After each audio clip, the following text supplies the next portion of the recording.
Hi అండి, అందరికీ నమస్తే. Welcome back to Satvika's veg cooking. ఎప్పుడు టమాటో కర్రీ ఎప్పుడు ఒకే విధంగా కాకుండా ఇలా ట్రై చేయండి. చాలా బాగుంటుంది టేస్ట్. రైస్లో కానీ, చపాతీలో కానీ, రొట్టెలో కానీ దేనికైనా చాలా బాగుంటుంది. ఫస్ట్ టమాటోల్ని ఈ విధంగా కట్ చేసుకొని పెట్టేసుకోండి. కొన్ని పల్లీలు, కొబ్బరి, కొన్ని నువ్వులు వేసి మిక్సీకి పట్టేసుకోండి వాటర్ పోసి గ్రేవీ కోసం.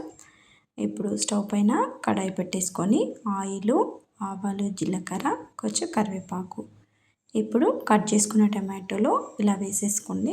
నేనైతే 1/2 kg కంటే కొంచెం తక్కువనే ఉన్నాయి. దీనిలో కొంచెం అల్లం వెల్లుల్లి పేస్ట్ వేసేసుకొని కలిపి పైన క్యాప్ పెట్టేయండి. చూడండి, ఈ విధంగా ఉడికాక దీనిలోకి సాల్ట్, కొంచెం పసుపు, 1 టేబుల్ స్పూన్ తీసుకున్నాను. కారం 1.5 స్పూన్, 1 టేబుల్ స్పూన్ ధనియాల పొడి. ఇప్పుడు మనం ఇందాక కొబ్బరి, పల్లీలు మిక్సీలో వేసుకున్నాం కదా, అది మొత్తం గ్రేవీ ఇందులో వేసేసి వాటర్ పోసేసేయండి. పోసి మళ్ళీ ఒకసారి కలిపేయండి. వాటర్ చూసి వేసేసుకోండి. గ్రేవీకి తగ్గట్టుగా వాటర్ వేసి కలిపేయండి ఒకసారి. ఇలా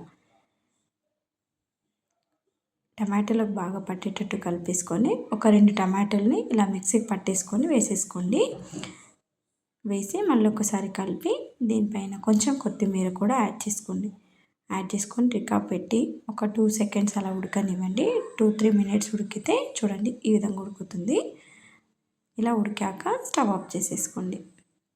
చాలా సింపుల్గా చేసేసుకోవచ్చు. ఎప్పుడు ఒకే విధంగా కాకుండా ఈ రెసిపీ ట్రై చేయండి, చాలా బాగుంటుంది టేస్ట్. వీడియో నచ్చితే లైక్ చేయండి, షేర్ చేయండి, సబ్స్క్రైబ్ చేసుకోండి ప్లీజ్.